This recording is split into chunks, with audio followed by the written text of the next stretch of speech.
ਵਾਹਿਗੁਰੂ ਜੀ ਕਾ ਖਾਲਸਾ ਵਾਹਿਗੁਰੂ जी की फतेह।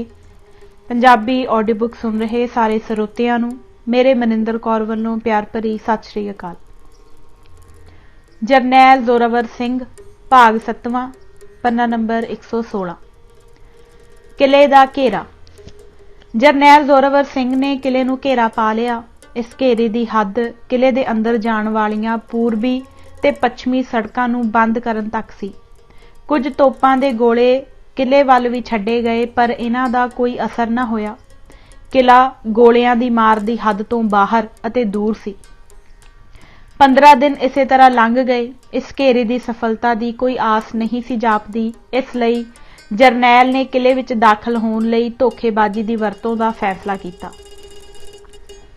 कुटलिया अनुसार साजिश जासूसी दुश्मन के आदमियों नूं अपने वाल करना घेरा अते हमला किला जितन के 5 विशेष साधन हैं। खरमांग के राजा अली शेर खां अते सैयद मदीने शाह एक जासूस नाल राजदूतां के तौर पर राजा अहमद शाह नूं मिलण अते सुलह सफाई करन लई भेजे।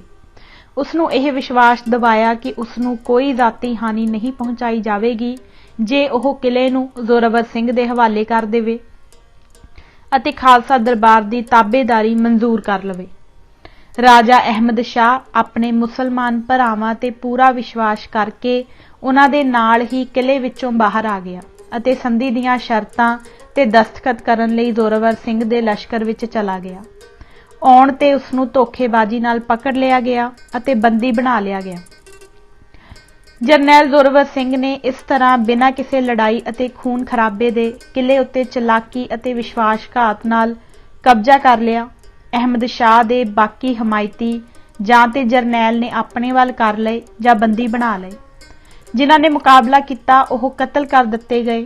राजे दी सारी पूंजी जो 2 लाख के लगभग सी जब्त कर लई। मुहम्मद शाह नूं जो सुकारदू दे तख्त दा असली वारिस सी खालसा दरबार दा ताबेदार बना के सुकारदू दे तख्त ते बिठा दिता गया। नवे बादशाह ने 7000 रुपए वार्षिक लगान देण दा प्रण किया। रोंदू अते अस्तोर दी जित। सुकारदू ते कब्जा हो जाना बाल्तिस्तान दी जित दी आखिरी कड़ी सी जिस नाल सब जथेबंद रोकां ते रुकावटां खत्म हो गईयां। शिगार दा राजा हैदर खां अते चोर बाटला दा राजा भी अपनियां खिदमतां पेश करन लई जोरावर सिंह पास पहुंच गया। उन्होंने भी खालसा दरबार की अधीनगी मंजूर कर लई। रोंदू दा राजा अली खां अते अस्तौर दा राजा जाबर खां जरनैल दे सामने सुकारदू विच हाज़र ना होए जदों कि उन्हां नूं उत्थे सद्दिया गया सी। जरनैल ने 1000 सिपाहियां दी पलटन मिर्जा रसूल बेग अते मुहम्मद खां दी अगवाई थल्ले सिंध नदी दे दक्षिणी कंढे दे लहिंदे वल कटजारा दे राही रोंदू अते अस्तौर नूं जितण लई भेज दित्ती। एक होर बाल्टी फौज सिंध दे उत्तरी कंढे दे नाल दासू राही हुंदी होई रोंदू वल भेजी। इन्हां दोहां फौजां ने रोंदू ते जाके इकट्ठे होना सी। रोंदू पहुंचण ते डोगरा फौज नूं पता लगा कि राजा अली शेर खां पहलां ही देश छड्ड के भज गया सी। किले ते लड़ाई तो बिना ही कब्जा कर लिया गया। मगरों राजा अली शेर खां दे 15000 रुपए नगद नुकसान वजों देण उपरंत उसदी पदवी बहाल कर दित्ती गई। अचनचेत पशकूम का राजा रहीम बख्श जिसने सन 1839 विच जोरावर सिंह के खिलाफ पुरीग विच बगावत कराई सी गिलगत वल नूं भज के जांदा होया रोंदू के स्थान ते पकड़िया गया। उसनूं रोंदू के लोकां दे सामने जोरावर सिंह के कमांडर मिर्जा रसूल बेग ने गोलियां नाल मौत के घाट उतार दिता। रोंदू की जित दे छेती ही मगरों मुदीन शाह नूं 500 सिपाही दे के अस्तौर नूं जितण लई भेजिया गया। यह छोटी जही हथियारबंद फौज ने चाटाबार टरांगो पीर दर्रा राही अस्तौर वल कूच किया। राजा जाबर खां की थोड़ी जही फौज जाबर खां के किले विच घेर लई गई। घेरा पाउण वाली फौज ने उस किले अंदर जाण वाले पानी के बंदोबस्त नूं कट दिता। 20 दिनां दे घेरे तो बाद पानी की थुड़ कारण वह किले तो बाहर आउण लई मजबूर हो गए।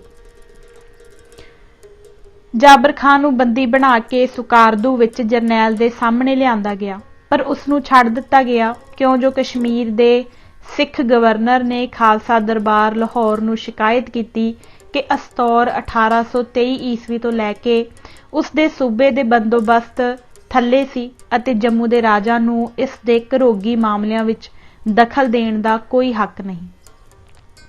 राजा गुलाब सिंह ने इस घटना बारे लाहौर दरबार नूं अफसोस प्रगट किया अते जोरावर सिंह नूं इस घटना की सूचना दी गई, जिस ते उसनूं जाबर खां नूं मजबूरन छड्डना पिया। महाराजा रणजीत सिंह खालसा राज दे वक्खो-वक्ख सूबे दे हाकमां अते राजियां नूं एक दूसरे दे इलाके विच दखल देण नूं बहुत बुरा समझदे सी अते हमेशा दखल अंदाजी दी करड़ी आलोचना करदे सी। बल्तिस्तान नूं पक्का करना अते लद्दाख वल मुड़ना। जरनैल जोरावर सिंह कुछ समा सुकारदू विच ठहरिया। उसने वर्तमान सुकारदू किले की नींह भी रखी अते कुछ हिस्सा उसका पूरा किया। जरनैल ने अपने एक दोस्त ठाकर भगवान सिंह नूं सुकारदू का पहला थाणेदार नियुक्त किया। उसके अधीन 100 सिपाहियां का फौजी दस्ता अमन ते शांति रखण लई नवे बादशाह की रखिया वास्ते रखिया गया। जरनैल जोरावर सिंह ने मार्च 1841 विच खपालू नुबरा खरदुंगला दर्रे राही लद्दाख वल कूच किया। लेह नूं जांदियां रस्ते विच ही लद्दाखी फौजां विच छोटी माता चीचक की बीमारी फैल गई। उन्हां दा इस बीमारी नाल भारी नुकसान होया। टंडप नमगील लद्दाख दे ग्यालपो उत्ते खपालू विच चीचक दा सख्त हमला होया अते उसने रस्ते विच ही सवास त्याग दिते। उसदी देह उसदे वफादार नौकर चुक के लद्दाख लै आए, जिथे बड़ी इज्जत ते मान नाल उसकी अंतिम रस्म अदा की गई। लद्दाखी आगू कालों पंखो पावी इस मुहिम दे विच चीचक नाल मर गया। सुकारदू दे पहले बादशाह अहमद शाह अते उसके पुत्र नूं बंदी बना के लद्दाख लिआंदा गया। लद्दाख वल मुड़ना। लद्दाख पहुंचण ते जरनैल जोरावर सिंह ने टंडप नमगील दे मोर्चे ते शहजादे शोगा फरोल दे लड़के नूं बड़ी धूम-धाम नाल बोधी फौजियां अनुसार लद्दाख दा बादशाह बना दिता। लद्दाखी आगुआं अते जवानां नूं जिन्हां ने लड़ाई विच बहादरी दे कारनामे विखाए सन, जरनैल ने लोकां सामणे जित इज्जत ते सन्मान बख्शे। उन्हां नूं खुले दिल नाल इनाम दिता गया। लड़ाई विच मारे गए सिपाहियां ते निर्भरां अते विधवावां नूं थल्ले दित्ती गई कुटलिया दी सिੱਖਿਆ अनुसार रुपए पैसे की सहायता अते पेंशनां दित्तियां गईयां। फर्ज निभाउंदियां होइयां देश लई कुर्बान होण वालियां दे बच्चियां ते पत्नियां नूं रोजगार अते पेंशनां देणीआं चाहीदियां हन। यतीमां बुढ़ियां बीमार मनुखां जां जो शहीद होण वाले जवानां दे रिश्तेदार होण, उन्हां नूं बच्चे दी पैदाइश बीमारी अते योग समय हमदर्दी दिखाउणी चाहीदी है। बादशाह इस तरह इस काम आए जवानां नूं कुछ ना कुछ तोहफे देवे। अध्याय 9वां जोरावर सिंह दी तिब्बत दी 5वीं मुहिम। 19वीं सदी दे विच पश्चिमी तिब्बत दी महानता। पश्चिमी तिब्बत विच अंग्रेज़ां दी दिलचस्पी।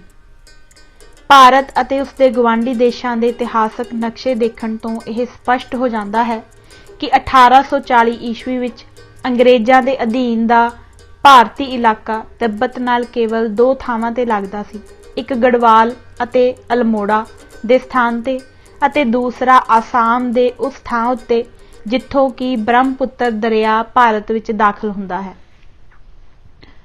भारत ते तिब्बत की सारी सरहद के नाल नाल अंग्रेज़ां दियां उस समय ताबेदार देश ते रियासतां भी सन, जिवें कि बुशहर, तेहरी गढ़वाल अते सिक्किम।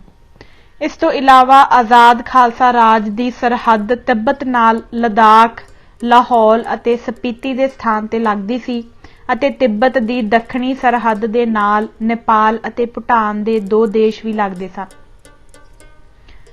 असम की सरहद बियाबान, अपहुंच अते भैड़े आवाजाई के साधन होण करके अते सरहद के नाल नाल जंगली कबीलियां की वसों करके भारत की रखिया के दृष्टिकोण तो उस समय खास महत्ता नहीं रखती सी। हेठ लिखे कारणों करके पश्चिमी तिब्बत उस समय अंग्रेज़ों दीयां नज़रां विच बहुत महानता रखता सी। पहला, रूसी सरहद की नेड़ता। ਭਾਵੇਂ ਪੱਛਮੀ ਤਿੱਬਤ ਦੇ ਦਰਮਿਆਨ ਬਹੁਤ ਉੱਚੇ ਬਰਫਾਨੀ ਪਹਾੜਾਂ ਦੇ ਕਾਰਨ ਆਵਾਜਾਈ ਦੇ ਰਸਤੇ ਇਤਨੇ ਜ਼ਿਆਦਾ ਤੇ ਚੰਗੇ ਨਹੀਂ ਸਨ, ਫਿਰ ਵੀ ਇਸ ਇਲਾਕੇ ਦੀ ਰਾਜਨੀਤਿਕ ਮਹੱਤਤਾ ਇਸ ਦੇ ਰੂਸ ਤੇ ਭਾਰਤ ਦੇ ਵਿਚਕਾਰਲੀ ਰਿਆਸਤ ਹੋਣ ਕਰਕੇ ਬਹੁਤ ਜ਼ਿਆਦਾ ਸੀ। ਜਦੋਂ ਤੱਕ ਇਹ ਰਿਆਸਤ ਰੂਸ ਦੇ ਅਸਰ ਥੱਲੇ ਨਹੀਂ ਸੀ ਅਤੇ ਖੁਦ ਮੁਖਤਿਆਰ ਸੀ, ਤਦ ਤੱਕ ਅੰਗਰੇਜ਼ ਸਦਾ ਹੀ ਸੰਤੁਸ਼ਟ ਸਨ ਅਤੇ ਉਹਨਾਂ ਨੂੰ ਤਿੱਬਤ ਵਾਲੇ ਪਾਸਿਓਂ ਰੂਸ ਦੇ ਅੰਦੋਲਨ ਦਾ ਕੋਈ ਖਤਰਾ ਨਹੀਂ ਸੀ। ਦੂਜਾ, ਭਾਰਤ ਅਤੇ ਤਿੱਬਤ ਦੇ ਬੋਧੀਆਂ ਅਤੇ ਹਿੰਦੂਆਂ ਵੱਲੋਂ ਇਸ ਖਿੱਤੇ ਨੂੰ ਇੱਕ ਵਿਸ਼ੇਸ਼ ਧਾਰਮਿਕ ਮਹਾਨਤਾ ਦਿੱਤੀ ਜਾਂਦੀ ਸੀ। ਕੈਲਾਸ਼ ਪਰਬਤ, ਮਾਨਸਰੋਵਰ, ਝੀਲਾਂ ਅਤੇ ਰਾਖਸ਼ਤਾਲ ਇਹਨਾਂ ਦੋਹਾਂ ਵੱਲੋਂ ਪਵਿੱਤਰ ਸਮਝੇ ਜਾਂਦੇ ਸਨ।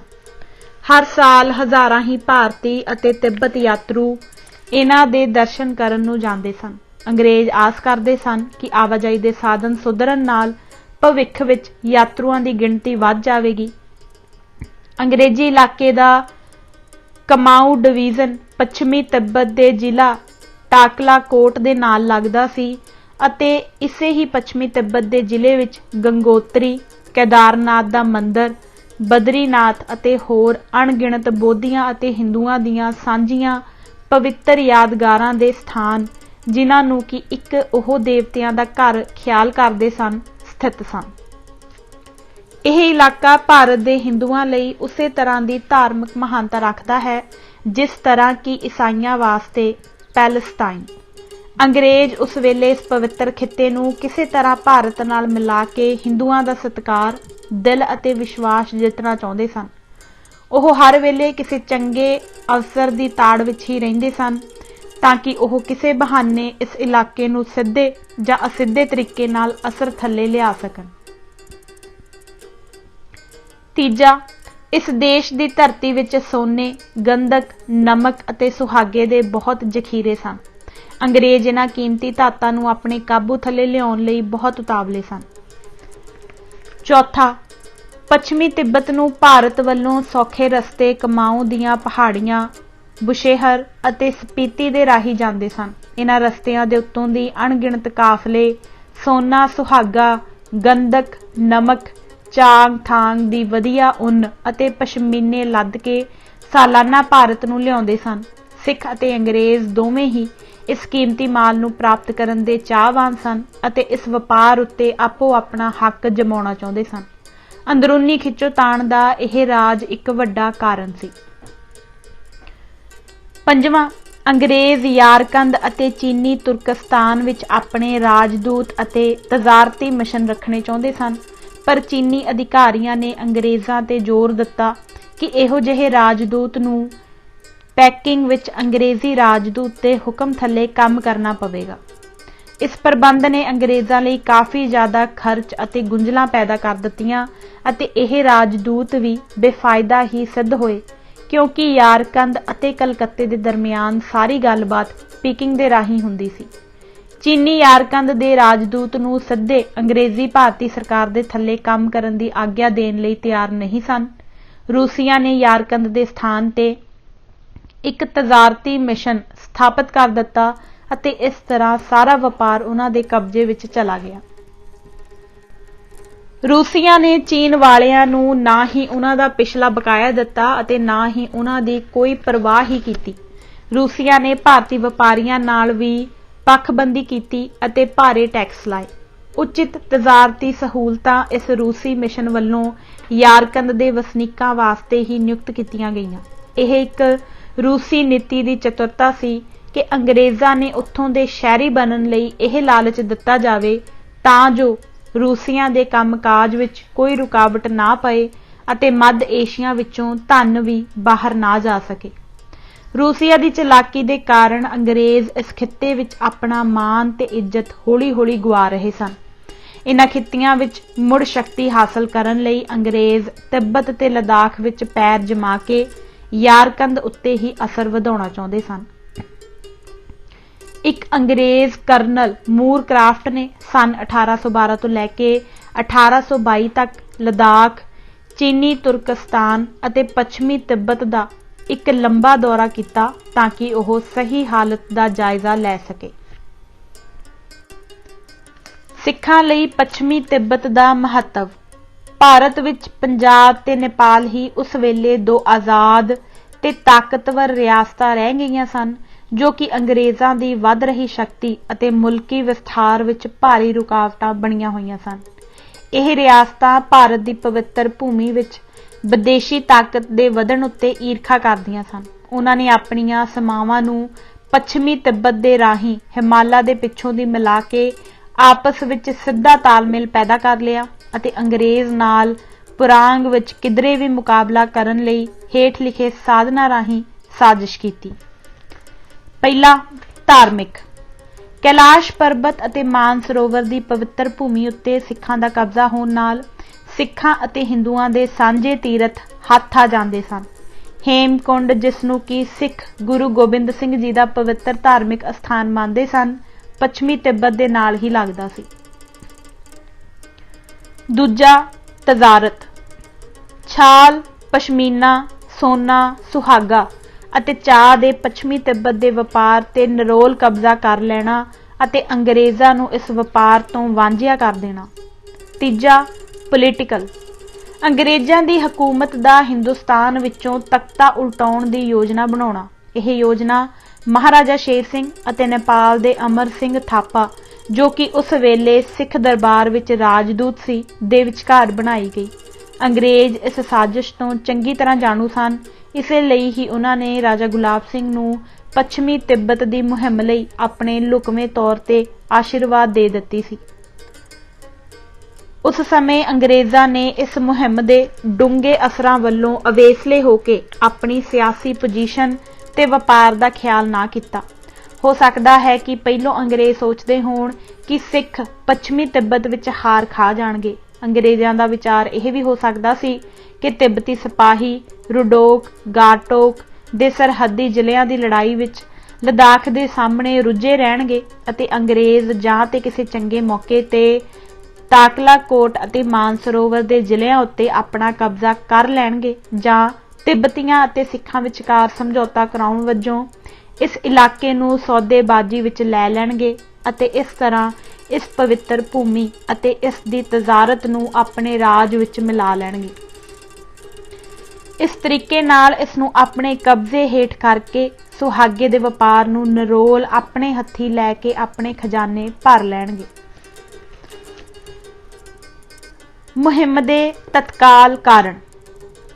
ਜਰਨੈਲ ਜ਼ੋਰਾਵਰ ਸਿੰਘ ਦੀ ਲਦਾਖ ਅਤੇ ਬਲਤਿਸਤਾਨ ਦੀਆਂ ਵਿਸ਼ੇਸ਼ ਸਫਲਤਾਵਾਂ ਕਾਰਨ ਲਾਹੌਰ ਦਰਬਾਰ ਵੱਲੋਂ ਬਹੁਤ ਹੌਸਲਾ ਅਫਜ਼ਾਈ ਕੀਤੀ ਗਈ ਸੀ। ਇਸ ਚੀਜ਼ ਨੇ ਉਸ ਵਿੱਚ ਹੋਰ ਜਿੱਤਾਂ ਲਈ ਜੋਸ਼, ਉਤਸ਼ਾਹ ਅਤੇ ਖੁਸ਼ੀ ਭਰ ਦਿੱਤੀ। ਉਸ ਨੂੰ ਉਸ ਦੀਆਂ ਮਹਾਨ ਜਿੱਤਾਂ ਵਜੋਂ ਸਿੱਖ ਦਰਬਾਰ ਵੱਲੋਂ ਬਹੁਤ ਸਨਮਾਨ ਦਿੱਤਾ ਗਿਆ ਅਤੇ ਉਸ ਦੇ ਕੰਮਾਂ ਦੀ ਬਹੁਤ ਸ਼ਲਾਘਾ ਕੀਤੀ ਗਈ। ਇਹਨਾਂ ਜਿੱਤਾਂ ਕਾਰਨ ਸਿੱਖਾਂ ਦੀ ਤਾਕਤ ਤੇ ਰਸੂਖ ਮੱਧ ਏਸ਼ੀਆ ਵਿੱਚ ਬਹੁਤ ਫੈਲ ਗਿਆ। ਗਿਲਗਿਤ ਦੇ ਹੁਕਮਰਾਨਾਂ ਨੇ ਵੀ ਸਿੱਖ ਦਰਬਾਰ ਦੀ ਤਾਬੇਦਾਰੀ ਸਵੀਕਾਰ ਕਰ ਲਈ। ਉਸਨੇ ਸਿੱਖ ਦਰਬਾਰ ਪਾਸੋਂ ਆਗਿਆ ਮੰਗੀ ਕਿ ਉਹ ਯਾਰਕੰਦ ਦੇ ਚੀਨੀ ਗਵਰਨਰ ਨਾਲ ਵੀ ਲੜਾਈ ਕਰਨ ਦਾ ਇੱਛਕ ਸੀ। ਮਾਨਸਰੋਵਰ ਝੀਲ, ਗਾਰਟੋਕ, ਰਡੋਕ ਤੇ ਤਕਲਾਕੋਟ ਆਦਿ ਇਲਾਕੇ, ਜੋ ਕਿ ਉਸ ਸਮੇਂ ਲਹਾਸਾ ਦੇ ਰਾਜਾ ਦੇ ਇਲਾਕੇ ਦਾ ਇੱਕ ਹਿੱਸਾ ਸਨ, ਉਸਨੇ ਉਹਨਾਂ ਉੱਤੇ ਲਦਾਖ ਦੀ ਸੰਨ 1684 ਤੋਂ ਪਹਿਲੋਂ ਦੀ ਪੁਰਾਣੀ ਮਲਕੀਅਤ ਦਾ ਚੇਤਾ ਪੱਛਮੀ ਤਿੱਬਤ ਦੇ ਗਵਰਨਰ ਨੂੰ ਕਰਵਾਇਆ ਤੇ ਉਹਨਾਂ ਨੂੰ ਵਾਪਸ ਦੇਣ ਵਾਸਤੇ ਆਖਿਆ। ਇਹ ਇਲਾਕੇ ਸੰਗੇ ਨਮਗੀਅਲ ਨੇ ਸੰਨ 1684 ਵਿੱਚ ਦਲਾਈ ਲਾਮਾ ਦੀ ਬੇਨਤੀ ਮੰਨ ਕੇ ਲਦਾਖ ਨਾਲੋਂ ਜੁਦਾ ਕਰ ਦਿੱਤੇ ਸਨ। ਕਨਿੰਗਮ ਇਸ ਇਲਾਕੇ ਦੀ ਮੁਹਿੰਮ ਦੇ ਹੋਰ ਕਾਰਨ ਵੀ ਦੱਸਦਾ ਹੈ। ਇਸ ਮੁਲਕ ਤੇ ਕਬਜ਼ਾ ਕਰਨ ਵਾਸਤੇ ਇੰਨਾ ਹੀ ਕਾਫੀ ਨਹੀਂ ਸੀ ਕਿ ਇੱਥੇ ਦੇ ਧਾਰਮਿਕ ਮੰਦਰਾਂ ਜਾਂ ਮੱਠਾਂ ਵਿੱਚ ਕੀਮਤੀ ਭਾਂਡੇ, ਹੀਰੇ, ਸੋਨੇ ਦੀਆਂ ਵਸਤੂਆਂ ਅਤੇ ਧਾਰਮਿਕ ਰਸਮਾਂ ਵਾਸਤੇ ਚਾਂਦੀ ਦੇ ਸਾਜ਼ੋ ਸਮਾਨ ਜ਼ਿਆਦਾ ਮਿਲ ਸਕਦੇ ਸਨ ਅਤੇ ਨਾ ਹੀ ਇਹ ਕਿ ਇਸ ਦੇਸ਼ ਵਿੱਚ ਉੱਨ ਦੇ ਅਟੁੱਟ ਭੰਡਾਰ ਸਨ ਜਾਂ ਬਹੁਤ ਸੁੰਦਰ ਛਾਲ ਉੱਥੇ ਬਣਦੇ ਸਨ। ਸਗੋਂ ਜ਼ੋਰਾਵਰ ਸਿੰਘ ਆਪਣੇ ਮਾਲਕ ਸਿੱਖ ਦਰਬਾਰ ਵਾਸਤੇ ਇਹ ਇਲਾਕਾ ਜਿੱਤਣਾ ਚਾਹੁੰਦਾ ਸੀ ਅਤੇ ਆਪਣੇ ਵਾਸਤੇ ਇਤਿਹਾਸਕ ਪ੍ਰਸਿੱਧਤਾ ਪ੍ਰਾਪਤ ਕਰਨ ਦਾ ਵੀ ਇੱਛਕ ਸੀ। ਜਰਨੈਲ ਜ਼ੋਰਾਵਰ ਸਿੰਘ ਨੂੰ ਲੜਾਈ ਵਿੱਚ ਜੋ ਸਫਲਤਾਵਾਂ ਸੰਨ 1822 ਤੋਂ 1841 ਤੱਕ ਹੋਈਆਂ, ਉਹਨਾਂ ਨੇ ਉਸ ਦੇ ਵਿੱਚ ਕੁਝ ਅਹੰਕਾਰ ਲੈ ਆਂਦਾ ਅਤੇ ਕੁਝ ਆਪਾ ਵਿਸ਼ਵਾਸ ਵੱਧ ਗਿਆ, ਜਿਸ ਨਾਲ ਉਹ ਆਪਣੇ ਆਪ ਨੂੰ ਅਜਿੱਤ ਸਮਝਣ ਲੱਗ ਪਿਆ ਸੀ। ਉਹ ਕੁਟਲਨੀਤੀ, ਯੁੱਧ ਕੌਸ਼ਲਤਾ ਅਤੇ ਚਤੁਰਤਾ ਵਿੱਚ ਮਹਾਨ ਨਿਪੁੰਨਤਾ ਰੱਖਦਾ ਸੀ। ਉਸਨੂੰ ਇਹ ਬਿਲਕੁਲ ਨਿਸ਼ਚਾ ਹੋ ਗਿਆ ਸੀ ਕਿ ਪਰਮਾਤਮਾ ਨੇ ਉਸਨੂੰ ਪਵਿੱਤਰ ਮਾਨਸਰੋਵਰ ਦੀ ਝੀਲ ਨੂੰ ਸਿੱਖ ਦਰਬਾਰ ਨਾਲ ਮਿਲਾਉਣ ਦਾ ਮਹਾਨ ਕੰਮ ਸੌਂਪਿਆ ਸੀ ਅਤੇ ਉਹ ਸਮਝਦਾ ਸੀ ਉਸਨੂੰ ਸਾਰੇ ਦੇਵੀ ਦੇਵਤਿਆਂ ਦੀ ਆਸ਼ੀਰਵਾਦ ਮਿਲ ਚੁੱਕੀ ਸੀ। ਉਸਨੇ ਲਦਾਖ ਵਿੱਚ ਕਈ ਅਖੰਡ ਪਾਠ ਅਤੇ ਹਵਨ ਕਰਾ ਕੇ ਲਾਮਿਆਂ ਤੋਂ ਆਸ਼ੀਰਵਾਦ ਲਏ। ਵਪਾਰ। ਤਿੱਬਤ ਦਾ ਵਪਾਰ ਉਸ ਵੇਲੇ ਸਾਰਾ ਹੀ ਅੰਗਰੇਜ਼ਾਂ ਦੇ ਹੱਥ ਵਿੱਚ ਸੀ, ਜਿਹੜਾ ਕਿ ਉਹਨਾਂ ਦੀਆਂ ਲੁਧਿਆਣਾ ਅਤੇ ਦਿੱਲੀ ਦੀਆਂ ਮੰਡੀਆਂ ਦੇ ਵਿੱਚ ਸਤਲੁਜ ਵਾਦੀ ਨਾਲ ਗੜਵਾਲ, ਕਮਾਓ ਦੀਆਂ ਪਹਾੜੀਆਂ, ਠਾਣੀ ਦੀ, ਸਪੀਤੀ ਅਤੇ ਲਾਹੌਲ ਦੇ ਰਸਤਿਆਂ ਰਾਹੀਂ ਤਿੱਬਤ ਨਾਲ ਸਿੱਧਾ ਹੁੰਦਾ ਸੀ। ਇਸ ਦਾ ਸਿੱਖਾਂ ਦੇ ਲਾਹੌਰ ਅਤੇ ਜੰਮੂ ਦੇ ਖਜ਼ਾਨਿਆਂ ਨੂੰ ਕੋਈ ਲਾਭ ਨਹੀਂ ਸੀ ਮਿਲਦਾ। ਜ਼ੋਰਾਵਰ ਸਿੰਘ ਪੱਛਮੀ ਤਿੱਬਤ ਤੇ ਕਬਜ਼ਾ ਕਰਕੇ ਇਸ ਸਾਰੀ ਤਜ਼ਾਰਤ ਨੂੰ ਸਿੱਖ ਦਰਬਾਰ ਦੇ ਹੱਥ ਵਿੱਚ ਲਿਆਉਣਾ ਚਾਹੁੰਦਾ ਸੀ। ਹਮਲੇ ਦੀਆਂ ਤਿਆਰੀਆਂ। ਉਸ ਵਕਤ ਲਦਾਖ ਵਿੱਚ ਸਿੱਖਾਂ ਦੀਆਂ ਫੌਜਾਂ ਦੀਆਂ ਗਿਣਤੀ ਕੇਵਲ 4000 ਸੀ। ਜ਼ੋਰਾਵਰ ਸਿੰਘ ਨੇ ਬਲਤਿਸਤਾਨ ਅਤੇ ਲਦਾਖ ਵਿੱਚ ਸਥਾਨਕ ਲੋਕਾਂ ਨੂੰ ਧੜਾ-ਧੜ ਭਰਤੀ ਕਰਕੇ ਸਿਪਾਹੀਆਂ ਦੀ ਗਿਣਤੀ ਲਗਭਗ 5000 ਹੋਰ ਵਧਾ ਦਿੱਤੀ। ਖਰਮਾਂਗ ਅਤੇ ਟੋਲਟੀ ਦੀਆਂ ਫੌਜਾਂ ਦੀ ਅਗਵਾਈ ਹੈਦਰ ਅਲੀ ਖਾਂ, ਖਰਮਾਂਗ ਦੇ ਰਾਜਾ ਅਲੀ ਸ਼ੇਰ ਖਾਂ ਦਾ ਭਰਾ, ਅਤੇ ਖਪਾਲੂ ਦੇ ਰਾਜਾ ਦੌਲਤ ਅਲੀ ਖਾਂ ਕਰ ਰਹੇ ਸਨ। ਇਹ ਫੌਜ ਆਪਣੇ ਆਪਣੇ ਸਬੰਧਤ ਇਲਾਕੇ ਅਤੇ ਕੌਮੀਅਤ ਅਨੁਸਾਰ ਵੱਖਰੇ ਵੱਖਰੇ ਦਸਤਿਆਂ ਵਿੱਚ ਵੰਡੀ ਹੋਈ ਸੀ। ਹਰ ਇੱਕ ਦਸਤੇ ਨੂੰ ਉਸਦੇ ਇਲਾਕੇ ਦੇ ਇੱਕ ਪ੍ਰਸਿੱਧ ਵਿਅਕਤੀ, ਰਾਜੇ ਜਾਂ ਵਜ਼ੀਰ ਦੀ ਕਮਾਂਡ ਥੱਲੇ ਰੱਖਿਆ ਗਿਆ ਸੀ। ਲਦਾਖ ਦੀਆਂ ਫੌਜਾਂ ਨੂੰ ਨੋਠੋ ਸੋਨਮ ਮੋਰੋਪ ਸਟਾਂਜ਼ਨ ਪਹਿਲੇ ਗਿਆਲਪੋ ਦਾ ਛੋਟਾ ਭਰਾ, ਬਾਜ਼ਗੋ ਦੇ ਪਹਿਲੇ ਕਾਲੋਂ ਸੇਵੰਗ ਸਤਾਬਦਨ ਅਤੇ ਗੁਲਾਮ ਖਾਂ ਚਸੌਟ ਦਾ ਪਹਿਲਾ ਰਾਜਾ ਅਤੇ ਗੁਲਾਮ ਖਾਂ ਦੇ ਸਹੁਰੇ ਰਹੀਮ ਖਾਂ ਦੀ ਕਮਾਂਡ ਥੱਲੇ ਰੱਖਿਆ ਗਿਆ। ਇਹ ਸਾਰੇ ਹੀ ਬਟਾਲੀਅਨ ਕਮਾਂਡਰ ਸਨ ਅਤੇ ਹਰ ਇੱਕ 1000 ਸੈਨਿਕ ਦੀ ਕਮਾਂਡ ਕਰਨ ਦੀ ਪਦਵੀ ਰੱਖਦਾ ਸੀ। ਪੁਨਰਗਠਨ। ਲਦਾਖੀ ਅਤੇ ਬਾਲਟੀ ਫੌਜਾਂ ਦੀ ਅਜਿਹੀ ਉੱਚ ਕੋਟੀ ਦੀ ਫੌਜੀ ਸਿੱਖਿਆ ਨਹੀਂ ਸੀ ਅਤੇ ਨਾ ਹੀ ਉਹਨਾਂ ਦੇ ਫੌਜੀ ਕਮਾਂਡਰ ਸਿੱਖਾਂ ਦੀਆਂ ਫੌਜਾਂ ਦੇ ਕਮਾਂਡਰਾਂ ਦੀ ਤਰ੍ਹਾਂ ਇੰਨੇ ਤਜਰਬਾਕਾਰ, ਸਮਝਦਾਰ ਜਾਂ ਹੁਸ਼ਿਆਰ ਹੀ ਸਨ। ਇਸ ਲਈ ਉਹਨਾਂ ਦੀਆਂ ਸਥਾਨਕ ਫੌਜਾਂ ਨੂੰ ਛੋਟੇ-ਛੋਟੇ ਟੁਕੜਿਆਂ ਵਿੱਚ ਵੰਡ ਕੇ ਸਿੱਖ ਫੌਜ ਦੀਆਂ ਬਟਾਲੀਅਨਾਂ ਵਿੱਚ ਮਿਲਾ ਦਿੱਤਾ ਗਿਆ। ਡੋਗਰਾ ਬਟਾਲੀਅਨ ਦੀ ਕਮਾਂਡ ਉਹਨਾਂ ਸਿੱਖ, ਡੋਗਰਾ ਅਤੇ ਮੁਸਲਿਮ ਅਫਸਰਾਂ ਦੇ ਹੱਥ ਵਿੱਚ ਸੀ ਜੋ ਕਿ ਸੰਨ 1832 ਤੋਂ ਲੈ ਕੇ ਹੁਣ ਤੱਕ ਜ਼ੋਰਾਵਰ ਸਿੰਘ ਦੇ ਨਾਲ ਲਦਾਖ ਦੀਆਂ ਲੜਾਈਆਂ ਵਿੱਚ ਆਪਣਾ ਨਾਮ ਪੈਦਾ ਕਰ ਚੁੱਕੇ ਸਨ। ਮੀਆਂ ਰਾਏ ਸਿੰਘ ਇਸ ਮੁਹਿੰਮ ਦਾ ਉਪ ਕਮਾਂਡਰ ਥਾਪਿਆ ਗਿਆ ਅਤੇ ਮਹਿਤਾ ਬਸਤੀ ਰਾਮ ਨੂੰ ਖਾਲਸਾ ਫੌਜਾਂ ਦੀ ਕਮਾਂਡ ਦਿੱਤੀ ਗਈ। 10 ਭਾਰੀ ਵੱਡੀਆਂ ਤੋਪਾਂ ਅਤੇ 10 ਮਾਰਟਰ ਕਿਸਮ ਦੀਆਂ ਵੱਡੀਆਂ ਤੋਪਾਂ ਨੂੰ ਇਸ ਮੁਹਿੰਮ ਵਿੱਚ ਫੌਜ ਦੇ ਨਾਲ ਲੈ ਜਾਣ ਦਾ ਪ੍ਰਬੰਧ ਕੀਤਾ ਗਿਆ। ਫੌਜਾਂ ਦੇ ਭਾਰ ਬਰਦਾਰੀ ਦੇ ਮਸਲੇ ਹੱਲ ਕਰਨ ਲਈ ਲਦਾਖ, ਬਲਤਿਸਤਾਨ ਅਤੇ ਰੁਦੋਕ ਤੋਂ ਜਿੰਨੀਆਂ ਵੀ ਬਲਦ, ਯਾਕ, ਊਠ ਅਤੇ ਟੱਟੂ ਮਿਲ ਸਕਦੇ ਸਨ ਪ੍ਰਾਪਤ ਕੀਤੇ ਗਏ। ਤਿੱਬਤ ਦੀ ਹਥਿਆਰਬੰਦ ਫੌਜ। ਜਨਰਲ ਹਾਲਤ। ਸੰਕਟ ਵੇਲੇ ਹਰ ਚੰਗੀ ਸਿਹਤ ਵਾਲੇ ਅਤੇ ਤੰਦਰੁਸਤ ਸ਼ਹਿਰੀ ਨੂੰ ਤਿੱਬਤੀ ਫੌਜ ਵਿੱਚ ਭਰਤੀ ਹੋਣ ਦੇ ਯੋਗ ਸਮਝਿਆ ਜਾਂਦਾ ਸੀ। ਹਰ ਇੱਕ ਤੰਦਰੁਸਤ ਤਿੱਬਤੀ ਲਈ ਇਸ ਫੌਜ ਵਿੱਚ ਭਰਤੀ ਹੋਣਾ ਲਾਜ਼ਮੀ ਸੀ, ਪਰ ਇਹ ਕਾਨੂੰਨ ਕਾਫੀ ਚਿਰ ਤੋਂ ਲਾਗੂ ਨਹੀਂ ਸੀ। ਤਿੱਬਤੀ ਸੈਨਾ ਦੀ ਭਰਤੀ ਲਈ ਜਾਗੀਰਦਾਰੀ ਪ੍ਰਬੰਧ ਸੀ। ਹਰ ਇੱਕ ਸਰਕਾਰੀ ਅਫਸਰ ਅਤੇ ਵੱਡੀ ਜਾਇਦਾਦ ਵਾਲੇ ਵਿਅਕਤੀ ਲਈ ਕੁਝ ਗਿਣਤੀ ਦੇ ਲੜਾਕੂ ਆਦਮੀ ਭਰਤੀ ਕਰਵਾਉਣਾ ਇੱਕ ਜ਼ਰੂਰੀ ਫਰਜ਼ ਸਮਝਿਆ ਜਾਂਦਾ ਸੀ। ਫਿਰ ਵੀ ਲੜਾਈ ਸਮੇਂ ਕੁਝ ਜਾਗੀਰਦਾਰਾਂ ਨੂੰ ਖਾਸ ਤੌਰ ਤੇ ਨਵੇਂ ਸੈਨਿਕ ਭਰਤੀ ਕਰਨ ਲਈ ਨਿਯੁਕਤ ਕੀਤਾ ਜਾਂਦਾ ਸੀ। ਅਸਲ ਵਿੱਚ ਇਹ ਲੋਕ ਫੌਜੀ ਜਾਗੀਰਦਾਰ ਸਮਝੇ ਜਾਂਦੇ ਸਨ। ਤਿੱਬਤੀ ਫੌਜ ਵਿੱਚ ਕੇਵਲ 17 ਸਾਲ ਦੇ ਮਜ਼ਬੂਤ ਅਤੇ ਸਿਹਤਮੰਦ ਜਵਾਨ ਭਰਤੀ ਕੀਤੇ ਜਾਂਦੇ ਸਨ ਅਤੇ ਕਮਜ਼ੋਰ ਜਾਂ ਅੰਗਹੀਣ ਆਦਮੀ ਭਰਤੀ ਨਹੀਂ ਸਨ ਕੀਤੇ ਜਾਂਦੇ। ਤਿੱਬਤੀ ਫੌਜੀਆਂ ਵਿੱਚ ਚੰਗੀ ਘੋੜਸਵਾਰੀ ਤੇ ਤੀਰ ਅੰਦਾਜ਼ੀ ਦੀ ਬੜੀ ਸ਼ਲਾਘਾ ਕੀਤੀ ਜਾਂਦੀ ਸੀ। ਤਿੱਬਤੀ ਫੌਜ ਦੇ ਸਿਪਾਹੀਆਂ ਨੂੰ ਲੜਾਈ ਵਿੱਚ ਰਾਸ਼ਨ ਦੇ ਤੌਰ ਤੇ ਤਸਾਂਬਾ, ਜੌਂ ਦਾ ਆਟਾ, ਚਾਹ ਅਤੇ ਮੱਖਣ ਦੀਆਂ ਟਿੱਕੀਆਂ ਦਿੱਤੀਆਂ ਜਾਂਦੀਆਂ ਸਨ। ਉਹਨਾਂ ਨੂੰ ਹੋਰ ਕੋਈ ਨਕਦ ਤਨਖਾਹ ਨਹੀਂ ਸੀ ਦਿੱਤੀ ਜਾਂਦੀ। ਇਸ ਲਈ ਇੱਕ ਸੈਨਿਕ ਆਪਣਾ ਵਿਹਲਾ ਸਮਾਂ ਕਾਫਲੇ ਲੁੱਟਣ, ਵਿਦੇਸ਼ਾਂ ਨਾਲ ਤਜਾਰਤ ਕਰਨ जनता कोलों नजायज़ टैक्स जबरदस्ती उगराउण विच लगे रहिंदे सन। प्रजा दा कोई भी शहरी उन्हां सैनिकां दी लुੱਟ मार जां नजायज़ हरकतां दे विरुद्ध अपनी छोटी उंगली भी नहीं सी उठा सकदा। ਉਹ ਸ਼ਾਮ ਨੂੰ ਸੂਰਜ ਛੁਪਣ ਤੋਂ ਪਹਿਲਾਂ ਲੋਕਾਂ ਨੂੰ ਲੁੱਟ-ਪੁੱਟ ਕੇ ਆਪਣੇ ਅੱਡੇ ਤੇ ਵਾਪਸ ਚਲੇ ਜਾਂਦੇ ਸਨ ਅਤੇ ਸ਼ਾਮ ਨੂੰ ਸ਼ਰਾਬ ਪੀਣ, ਨੱਚਣ ਕੁੱਦਣ ਅਤੇ ਐਸ਼ ਵਿੱਚ ਗੁਜ਼ਾਰ ਦਿੰਦੇ ਸਨ। ਹਥਿਆਰ। ਤਿੱਬਤੀ ਜਵਾਨ ਤਲਵਾਰਾਂ, ਫਲਿੰਟ ਲਾਕਸ ਬਰਛੇ ਅਤੇ ਤੀਰ ਕਮਾਨਾਂ ਨਾਲ ਹਥਿਆਰਬੰਦ ਹੁੰਦੇ ਸਨ। ਇਹ ਹਥਿਆਰ ਆਮ ਤੌਰ ਤੇ ਉਹਨਾਂ ਸਿਪਾਹੀਆਂ ਦੀ ਆਪਣੀ ਨਿੱਜੀ ਜਾਇਦਾਦ ਹੁੰਦੇ ਸਨ। ਕਈ ਵਾਰੀ ਜਿਹੜੇ ਸੈਨਿਕ ਵੱਡੇ ਸ਼ਹਿਰਾਂ ਜਿਵੇਂ ਲਹਾਸਾ ਅਤੇ ਸ਼ਿਗਾਸ਼ਟੇ ਵਿੱਚ ਰਹਿੰਦੇ ਸਨ ਉਹਨਾਂ ਨੂੰ ਉੱਥੋਂ ਦੇ ਲਾਮੇ ਹਥਿਆਰ ਦਿੰਦੇ ਸਨ। ਗੋਲੀ, ਬਾਰੂਦ ਤੇ ਸਿੱਕਾ ਸਦਾ ਸਰਕਾਰ ਵੱਲੋਂ ਦਿੱਤਾ ਜਾਂਦਾ ਸੀ। ਸਾਰੇ ਫੌਜੀ ਹਥਿਆਰ ਲਹਾਸਾ ਅਤੇ ਸ਼ਿਗਾਸ਼ਟੇ ਦੇ ਕਾਰਖਾਨਿਆਂ ਵਿੱਚ ਬਣਾਏ ਜਾਂਦੇ ਸਨ। ਇਹ ਹਥਿਆਰ ਬੜੇ ਭਾਰੀ ਹੁੰਦੇ ਸਨ। ਪੁਰਾਣੇ ਨਮੂਨੇ ਦੀ ਫਲਿੱਟ ਵਿੱਚ ਫੀਤੇ ਨੂੰ ਅੱਗ ਲਾ ਕੇ ਨਿਸ਼ਾਨ ਫੁੰਡਣ ਲਈ ਕਾਫੀ ਸਮਾਂ ਲੱਗਦਾ ਸੀ। ਹਰ ਤਿੱਬਤੀ ਸੈਨਿਕ ਨੂੰ ਉਸਦੀ ਸਵਾਰੀ ਲਈ ਸਰਕਾਰੀ ਘੋੜਾ ਦਿੱਤਾ ਜਾਂਦਾ ਸੀ। ਜਦੋਂ ਇਹ ਲੋਕ ਇੱਕ ਜਗ੍ਹਾ ਤੋਂ ਦੂਸਰੀ ਜਗ੍ਹਾ ਕੂਚ ਕਰਦੇ, ਇਹ ਵਿਗਾਰ ਦੇ ਤੌਰ ਤੇ ਲੋਕਾਂ ਪਾਸੋਂ ਟੱਟੂ, ਖੱਚਰ ਆਦਿ ਲੈਣ ਦੇ ਹੱਕਦਾਰ ਸਮਝੇ ਜਾਂਦੇ ਸਨ। ਲੜਾਈ ਵਿੱਚ ਸਭ ਸ਼ਹਿਰੀਆਂ ਦਾ ਫਰਜ਼ ਬਣਦਾ ਸੀ ਕਿ ਉਹਨਾਂ ਦੇ ਰਾਸ਼ਨ, ਕਾਠੀਆਂ ਜਾਂ ਹੋਰ ਲੋੜੀਂਦੇ ਸਮਾਨ ਦਾ ਪ੍ਰਬੰਧ ਕਰਨ। ਹਥਿਆਰਾਂ ਦੀ ਵਰਤੋਂ। ਤਿੱਬਤੀ ਆਪਣੀਆਂ ਭਾਰੀ ਬੰਦੂਕਾਂ ਦੀ ਚੰਗੀ ਨਿਸ਼ਾਨੇਬਾਜ਼ੀ ਉੱਤੇ ਬਹੁਤ ਮਾਣ ਕਰਦੇ ਸਨ। ਇਹਨਾਂ ਬੰਦੂਕਾਂ ਦਾ ਨਿਸ਼ਾਨਾ ਚੰਗਾ ਲਾਉਣ ਲਈ ਇਹਨਾਂ ਦੇ ਨਾਲ ਲੱਕੜੀ ਦੀ ਟੇਕ ਵੀ ਲਗਾ ਦਿੱਤੀ ਜਾਂਦੀ ਸੀ। ਗੋਲੀ, ਸਿੱਕਾ।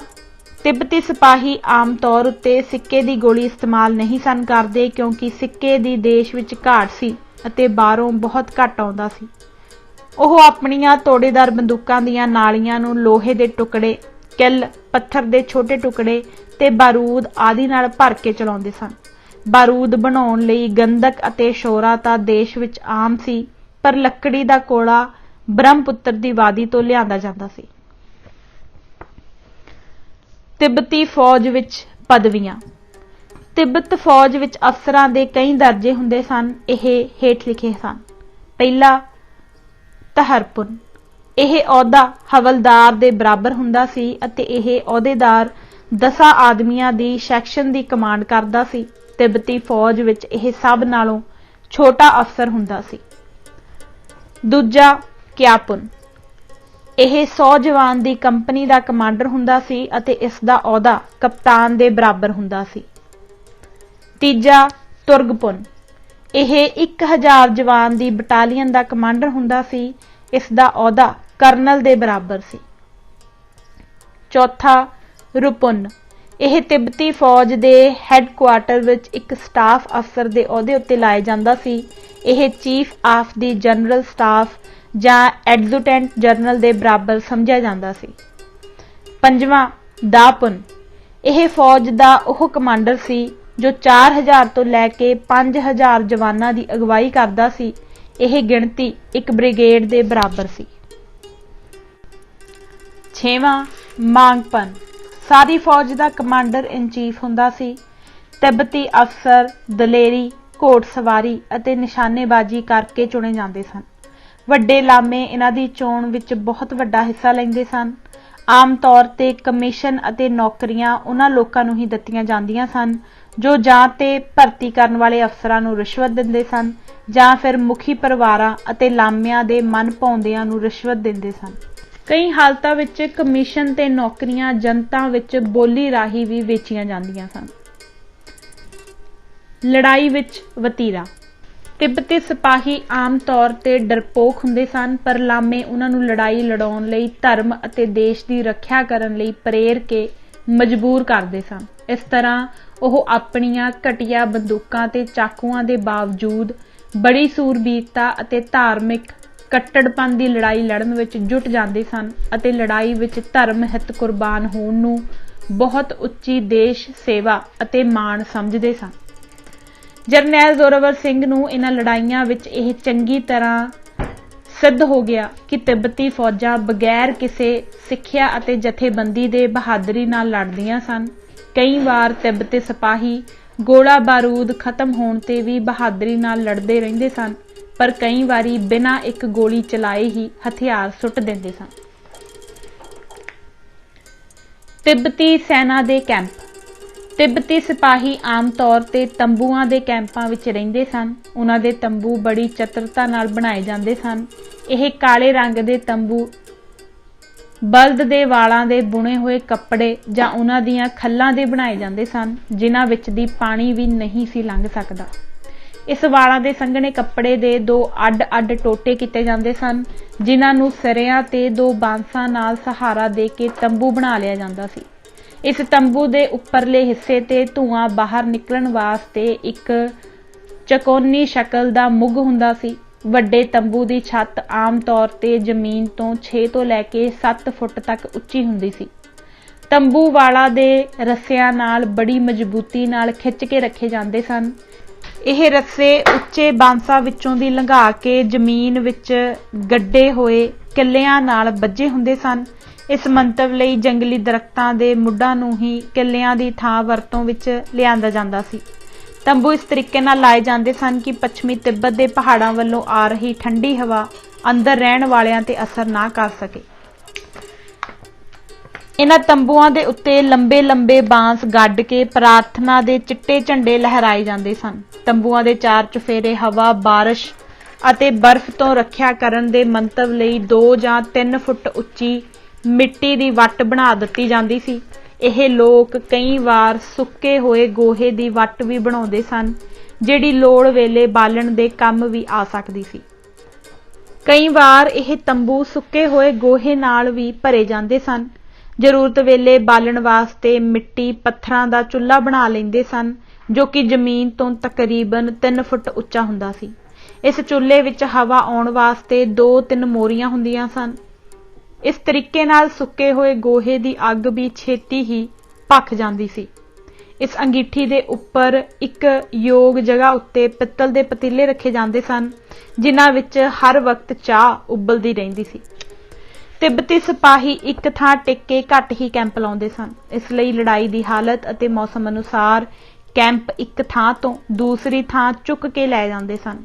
ਉਹ आम तौर ते अपने कैंप उत्थे लाउंदे सन जिथे कि तिब्बती सैनिकां वास्ते रहण लई कोई पक्की छाउणी नहीं सी हुंदी, पर ਉਹ हमेशा अपने आप नूं हर हालत विच सुखदाई रहना जाणदे सन अते अपने नाल सब लोड़ वालीआं चीज़ां हमेशा ही रखदे सन। हर तंबू दे अंदर धात दा बणिया होया बुद्ध दा बुत छोटे जिहे मेज उत्ते रखिया जांदा सी। इस बुत दे सामणे पित्तल दे भांडे विच घिओ दी जोत हमेशा ही जलदी रहिंदी सी। सारे सैनिक शाम अते सवेर वेले इस बुत दी पूजा करते सन। पश्चिमी तिब्बत विच तिब्बत दीयां फौजां। बकायदा फौज। पश्चिमी तिब्बत विच बकायदा फौज तां केवल 200 घोड़सवार सिपाहियां दी गरटोक दे स्थान ते ठहराई जांदी सी। इस तो इलावा हर एक पिंड अते कस्बा जरूरत समय अपनी फौज खड़ी कर लैंदा सी। हर एक पिंड लई इस दी गिणती नियुक्त कीती जांदी सी। यह फौज सरकारी हुक्म नाल किसी भी वेले बुलाई जा सकती सी। जदों यह सैनिक बुलाए जांदे तां ओह घोड़े, बंदूकां, फ्लिंट लॉक्स, तलवारां अते बरछे अपने अपने नाल लिआउंदे सन। यह स्थानक फौजां डाकुआं नूं दबाउण लई भी कदे-कदे बुलाईआं जांदियां सन। स्थानक फौजी अते तिब्बती हथियारबंद सेना अपना गोला बारूद आप ही बनाया करदे सन। बारूद नूं यह लोग स्थानक तौर ते ही बनाउंदे सन।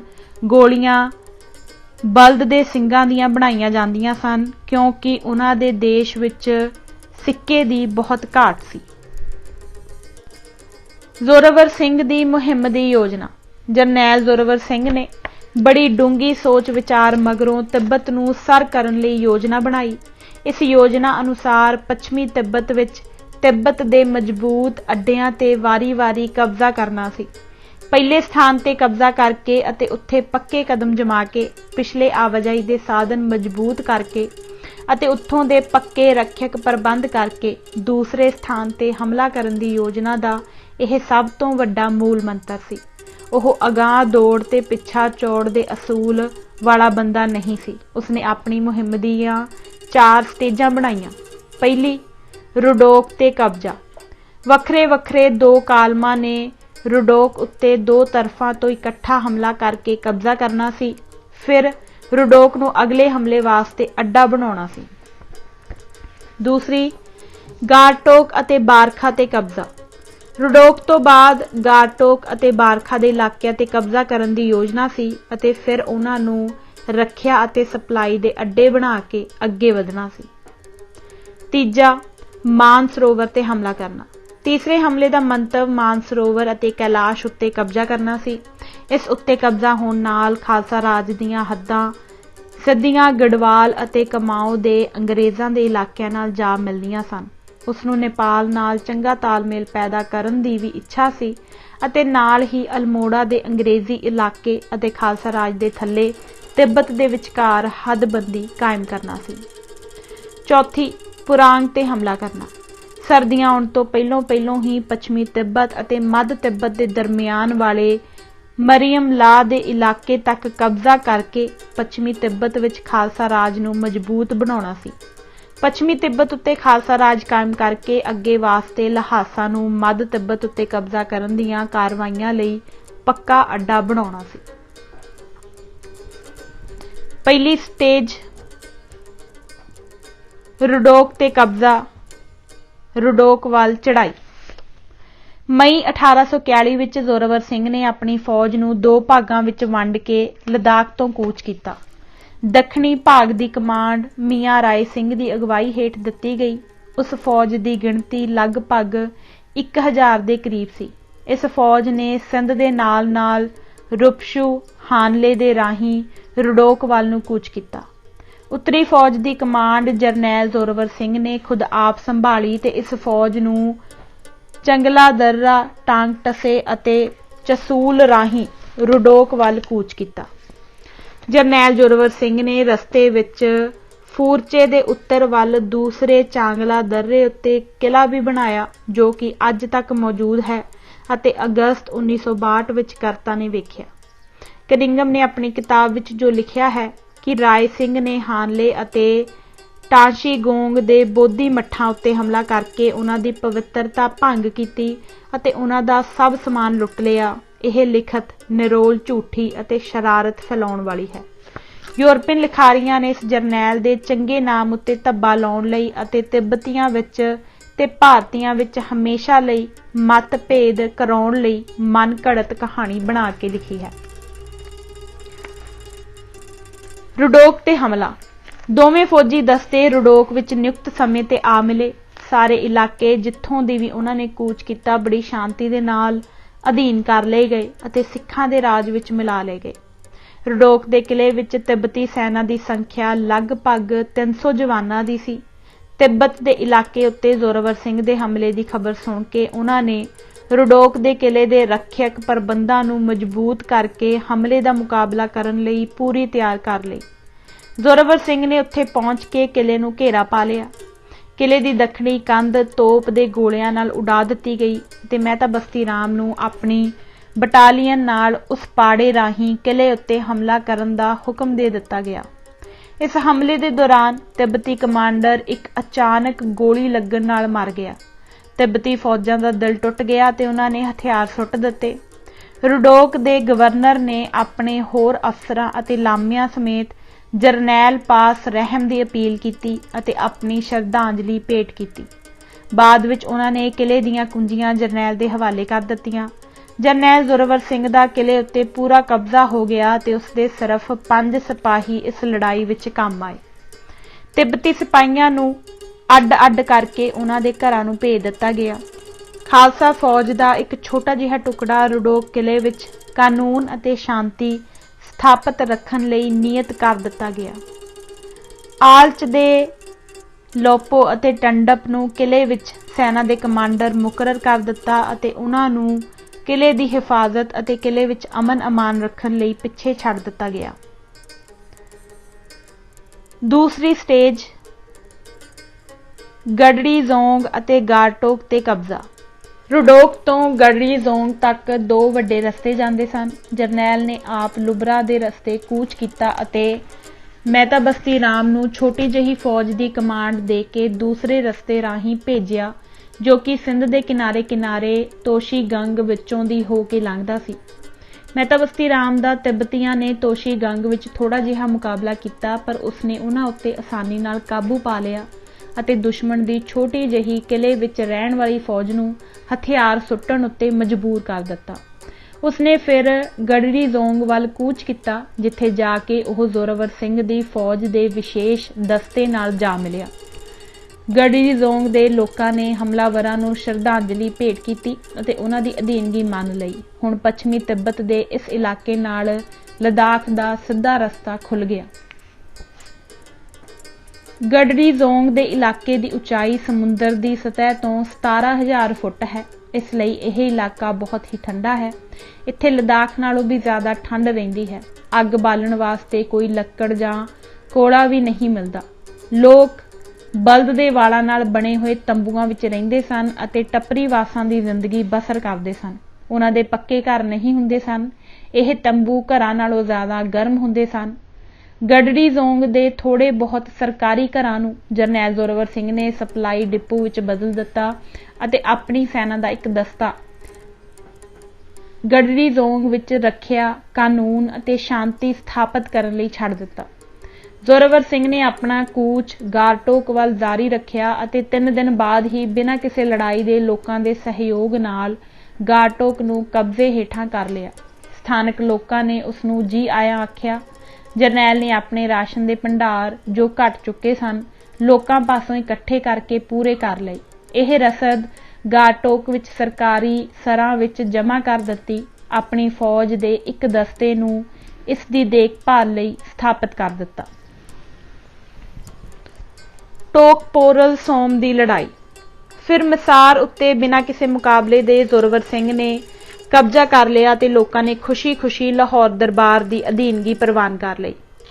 ਮਿਸਾਰ ਪੱਛਮੀ ਤਿੱਬਤ ਵਿੱਚ ਇੱਕ ਅਜਿਹਾ ਪਿੰਡ ਸੀ ਜੋ ਸੰਨ 1684 ਤੋਂ ਹੀ ਲਦਾਖ ਦੇ ਰਾਜੇ ਦੇ ਕਬਜ਼ੇ ਥੱਲੇ ਦਲਾਈ ਲਾਮਾ ਵੱਲੋਂ ਛੱਡਿਆ ਗਿਆ ਸੀ, ਤਾਂ ਕਿ ਇੱਕ ਤਾਂ ਲਦਾਖ ਦੀ ਪੱਛਮੀ ਤਿੱਬਤ ਦੇ ਪੁਰਾਣੇ ਰਾਜ ਦੀ ਯਾਦ ਕਾਇਮ ਰਹਿ ਸਕੇ ਅਤੇ ਦੂਸਰੇ ਇੱਥੋਂ ਦੀ ਜਾਗੀਰ ਦੀ ਆਮਦਨ ਨਾਲ ਲਦਾਖੀ ਤਿੱਬਤ ਦੇ ਮੰਦਰਾਂ ਵਿੱਚ ਘਿਓ ਦੇ ਦੀਵੇ ਜਲਾ ਸਕਣ। ਜਰਨੈਲ ਨੇ ਆਪਣੇ ਹੈੱਡਕੁਆਰਟਰ ਤੀਰਥਪੁਰੀ ਦੇ ਮੰਦਰ ਦੇ ਨਜ਼ਦੀਕ ਸਥਾਪਿਤ ਕੀਤੇ। ਇਸ ਜਗ੍ਹਾ ਨੂੰ ਆਪਣੀ ਆਉਣ ਵਾਲੀ ਮੁਹਿੰਮ ਲਈ ਇੱਕ ਮਜ਼ਬੂਤ ਅੱਡੇ ਦੀ ਸ਼ਕਲ ਵਿੱਚ ਬਦਲ ਦਿੱਤਾ। ਜਰਨੈਲ ਨੇ ਤੀਰਥਪੁਰ ਤੋਂ ਮਾਨਸਰੋਵਰ ਵੱਲ ਜਾਂਦਿਆਂ ਇੱਕ ਰਾਤ ਕੱਟਣ ਲਈ 1500 ਸਿਪਾਹੀਆਂ ਨਾਲ ਟੋਕਪੋਰਲ ਸੋਮ ਦੇ ਸਥਾਨ ਤੇ ਕੈਂਪ ਕੀਤਾ। ਇਸ ਸਥਾਨ ਉੱਤੇ ਜਾਣ ਵਾਲਾ ਰਸਤਾ 3 ਨਦੀਆਂ ਨੂੰ ਪਾਰ ਕਰਦਾ ਹੈ ਜੋ ਕੈਲਾਸ਼ ਤੋਂ ਨਿਕਲਦੀਆਂ ਹਨ। ਟੋਕਪੋਰਲ ਸੋਮ ਵਿਚਕਾਰ ਦੀ ਨਦੀ ਸਾਰ ਟੋਕਪੋ ਦੇ ਉੱਪਰ ਇੱਕ ਉੱਚੇ ਸਥਾਨ ਤੇ ਸਥਾਪਿਤ ਹੈ। ਇਹ ਜਗ੍ਹਾ ਬਾਰਖਾ ਦੇ ਬਹੁਤ ਹੀ ਨੇੜੇ ਹੈ। ਟੋਕਪੋਰਲ ਸੋਮ ਵਿੱਚ ਇੱਕ ਰਾਤ ਲਈ ਫੌਜਾਂ ਨੇ ਕੈਂਪ ਕੀਤਾ, ਪਰ ਇਸ ਦੇ ਬਚਾਓ ਦੀ ਯੋਜਨਾ ਅਣਗਹਿਲੀ ਕਰਕੇ ਅਤੇ ਜਿੱਤਾਂ ਦੇ ਅਹੰਕਾਰ ਵਿੱਚ ਇਤਨੀ ਮਜ਼ਬੂਤ ਨਹੀਂ ਸੀ ਬਣਾਈ ਗਈ, ਕਿਉਂ ਜੋ ਰਸਤੇ ਵਿੱਚ ਉਹਨਾਂ ਨੂੰ ਕਿਸੇ ਵੀ ਤਿੱਬਤੀ ਫੌਜ ਦਾ ਮੁਕਾਬਲਾ ਨਹੀਂ ਸੀ ਕਰਨਾ ਪਿਆ। ਰਾਤ ਨੂੰ ਕੈਂਪ ਦੇ ਬਾਹਰ ਵਾਲੇ ਪਾਸੇ ਰੱਖਿਅਕ ਪਹਿਰੇਦਾਰ ਇਤਨੇ ਚੁਕੰਨੇ ਤੇ ਮਜ਼ਬੂਤ ਨਹੀਂ ਸਨ। ਤਿੱਬਤੀ ਕਮਾਂਡਰ, ਜੋ ਕਿ ਪੁਰਾਗ ਦੀ ਸੀਮਾ ਦੀ ਰੱਖਿਆ ਲਈ ਨਿਯੁਕਤ ਕੀਤਾ ਹੋਇਆ ਸੀ, ਉਸਨੇ ਇਸ ਰਾਤ ਦਾ ਅਤੇ ਡੋਗਰਾ ਕੈਂਪ ਦੀਆਂ ਕਮਜ਼ੋਰ ਰੱਖਿਆ ਦੇ ਤਰੀਕਿਆਂ ਦਾ ਲਾਭ ਉਠਾਉਂਦਿਆਂ ਕੋਈ 1800 ਤਿੱਬਤੀ ਸਿਪਾਹੀਆਂ ਨਾਲ ਕੈਂਪ ਉੱਤੇ ਹਮਲਾ ਕਰ ਦਿੱਤਾ। ਇਸ ਅਚਾਨਕ ਹਮਲੇ ਨਾਲ ਡੋਗਰਾ ਕੈਂਪ ਵਿੱਚ ਬਹੁਤ ਭੱਜ ਦੌੜ ਮਚ ਗਈ। ਫਿਰ ਵੀ ਜਰਨੈਲ ਜ਼ੋਰਾਵਰ ਸਿੰਘ ਨੇ ਬੜੀ ਚਤੁਰਤਾ ਤੇ ਬਹਾਦਰੀ ਨਾਲ ਹਾਲਤ ਤੇ ਕਾਬੂ ਪਾ ਲਿਆ। ਉਸਨੇ ਉਹਨਾਂ ਦੁਸ਼ਮਣਾਂ ਦੇ ਵਿਰੁੱਧ ਜੋ ਕਿ ਉਸ ਕੈਂਪ ਵਿੱਚ ਵੜ ਆਏ ਸਨ, ਆਪ ਇੱਕ ਰਿਜ਼ਰਵ ਦਸਤੇ ਦੀ ਕਮਾਂਡ ਸੰਭਾਲੀ ਅਤੇ ਦੁਸ਼ਮਣਾਂ ਉੱਤੇ ਸੰਗੀਨੀ ਤਲਵਾਰਾਂ ਤੇ ਬਰਛਿਆਂ ਨਾਲ ਜਵਾਬੀ ਹਮਲਾ ਕੀਤਾ। ਖਾਲਸਾ ਫੌਜ ਨੇ ਤਲਵਾਰਾਂ ਨਾਲ ਦੁਸ਼ਮਣ ਨੂੰ ਬੜੇ ਕਰਾਰੇ ਹੱਥ ਦਿਖਲਾਏ। ਘਮਸਾਨ ਦੀ ਲੜਾਈ 3-4 ਘੰਟੇ ਤੱਕ ਜਾਰੀ ਰਹੀ। ਲੜਾਈ ਵਿੱਚ ਦੋਵਾਂ ਪਾਸਿਆਂ ਦਾ ਹੀ ਬਹੁਤ ਭਾਰੀ ਜਾਨੀ ਨੁਕਸਾਨ ਹੋਇਆ। ਆਖਰਕਾਰ ਤਿੱਬਤੀ ਲੜਾਈ ਦੇ ਮੈਦਾਨ ਵਿੱਚ 1000 ਦੇ ਲਗਭਗ ਲਾਸ਼ਾਂ ਛੱਡ ਕੇ ਭੱਜ ਉੱਠੇ। ਇਸ ਭਾਰੀ ਜਾਨੀ ਨੁਕਸਾਨ ਨੇ ਉਹਨਾਂ ਦੇ ਦਿਲ ਹਿਲਾ ਦਿੱਤੇ, ਪਰ ਦੁਸ਼ਮਣਾਂ ਦੀ ਫੌਜ ਬਹੁਤ ਬੁਰੀ ਤਰ੍ਹਾਂ ਬਰਬਾਦ ਹੋਈ। ਸੋ ਅੱਜ ਅਸੀਂ ਇਹ ਕਿਤਾਬ ਪੰਨਾ ਨੰਬਰ 131 ਤੱਕ ਹੀ ਪੜ੍ਹਾਂਗੇ। ਇਜਾਜ਼ਤ ਦਿਓ। ਵਾਹਿਗੁਰੂ ਜੀ ਕਾ ਖਾਲਸਾ, ਵਾਹਿਗੁਰੂ ਜੀ ਕੀ ਫਤਿਹ।